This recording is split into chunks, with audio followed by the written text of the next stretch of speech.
One of the many problems facing rescuers, the missing sub, is one of the only vessels in the world that can reach the Titanic. The wreckage of the Titanic lies on the ocean floor 12,500 feet deep. The missing sub is specially designed to sustain the crushing pressure of the ocean at that level. On board, the sub and its crew manage oxygen levels, monitor the health of the 5 passengers, and navigate the dark depths of the sea. Our next guest knows those waters well. David Guggenheim is the president and founder of Ocean Doctor and is a submarine pilot with experience in submersibles similar to the one that is missing. I spoke to him just a few minutes ago. David, even the best divers can only go down a few hundred feet. The U.S. Navy does have remote-operated vehicles, or ROVs, that can go that deep, but they can't lift the sub or rescue it. You're right. The role of most ROVs is visual.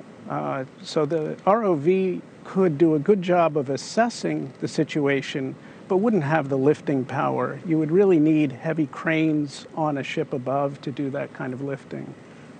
The sub lost communication about an hour and a half into its descent. You think there are 3 possible things that may have happened. The first, you say, is that it could have gotten tangled up in some sort of debris or fishing nets?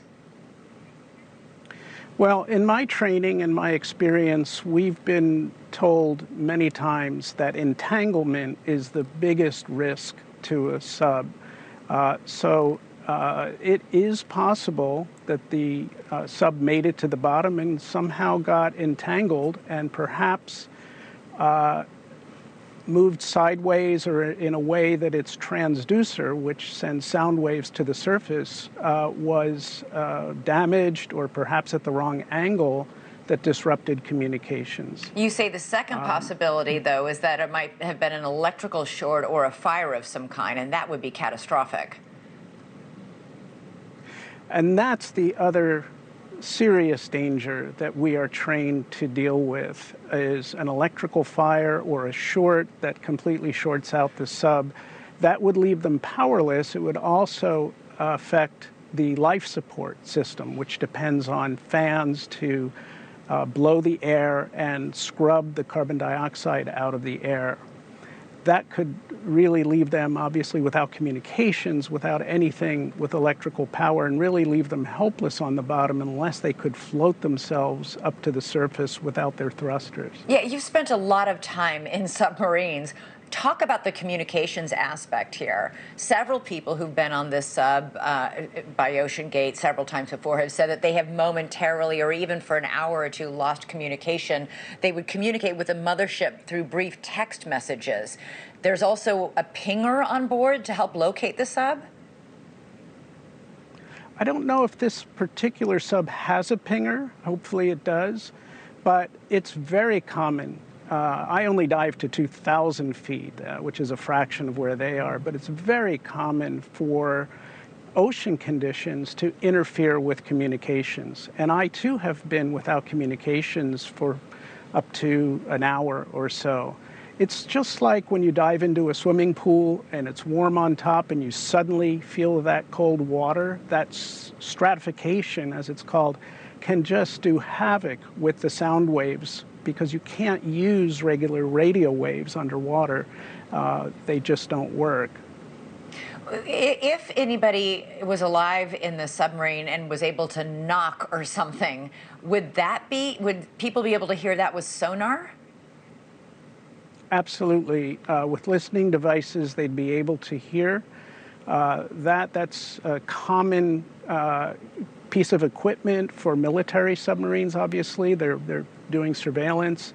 So that would be a possibility of people being able to rescue them, to locate them. Right. A journalist who'd been on this sub said that there were 7 different ways the sub could ascend. If they did manage to ascend, they would then be bobbing on the surface of the ocean and actually still very difficult to find.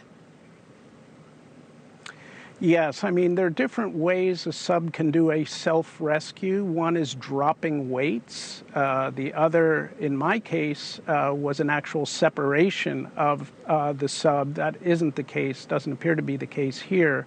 So if you're entangled, you could actually cut off the bottom part of the sub and float to the surface.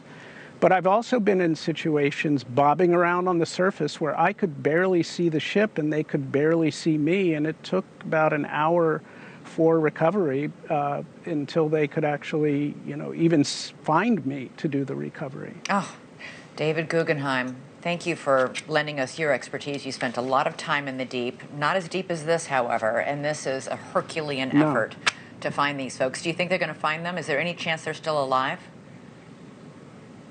I think they do have a chance of being alive if they somehow can improvise on life support and they're on the bottom or on the surface. I think there's a good chance they could still be alive, but of course, time is very, very short, and the first thing is they've got to find them. Thank you for watching. Go to newsnationnow.com to find News Nation on your television provider, and don't forget to click the red subscribe button below to get more of News Nation's fact-driven, unbiased coverage.